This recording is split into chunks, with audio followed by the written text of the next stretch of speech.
এক দেশে ছিল সবুজে ঘেরা একটা গ্রাম, নাম সোলোনাপুর। গ্রামের পাশ দিয়ে বয়ে গেছে এক ঝকঝকে নদী। সবাই বলে, রাতে এই নদীর গভীরে দেখা যায় আলো ঝলমলে ছায়া। কেউ বলে ওটা মাছ, কেউ বলে জোনাকি, কিন্তু সত্যি কথা কেউই জানে না।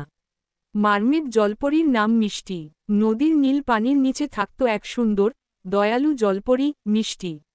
তার লেজ রূপালি রঙের, আর চুল নীল শ্যাওলার মতো ঝলমল করে। তার কাছে ছিল এক ছোট্ট জাদুর মুক্ত, যেটা দিয়ে সে নদীর প্রাণীদের সাহায্য করত। মাছ সমস্যা শুরু। একদিন নদীর সব মাছ, কাঁকড়া, কচ্ছপ দুশ্চিন্তায় পড়ে গেল। নদীর জলের রং ময়লা হয়ে যাচ্ছে, আর গাছপালাও ঝরে যাচ্ছে। কারণ, জঙ্গলের লোভী শিয়াল ঝুমন নদীর ধারে একটা বাঁধ তৈরি করে নিজের জন্য মাছ ধরার জাল বসিয়েছে।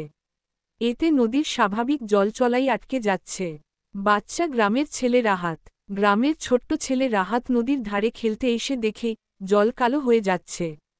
হঠাৎই সে শুনতে পায় পাতলা একটা মেয়েলি আওয়াজ, রাহাত, আমাদের সাহায্য করো। রাহাত চমকে উঠে দেখে জল থেকে উঠছে মিষ্টি মোহনীয় আলো। জল ভেদ করে ধীরে ধীরে উঠে আসে জলপরী মিষ্টি। করমর্দন রাহাত আর মিষ্টির বন্ধুত্ব। মিষ্টি রাহাতকে সব জানায়, নদী বাঁচাতে হলে শিয়াল ঝুমনের বাঁধ ভেঙে দিতে হবে। কিন্তু ঝুমন খুব চালাক, রাতে পাহারা দেয়, আর তার জাদুর বাঁশি আছে, শুনলেই মানুষ ঘুমিয়ে পড়ে। বিশ্বের মানচিত্র অ্যাডভেঞ্চার শুরু। রাহাত আর মিষ্টি ঠিক করে চাঁদের আলোয় অভিযান করবে। 1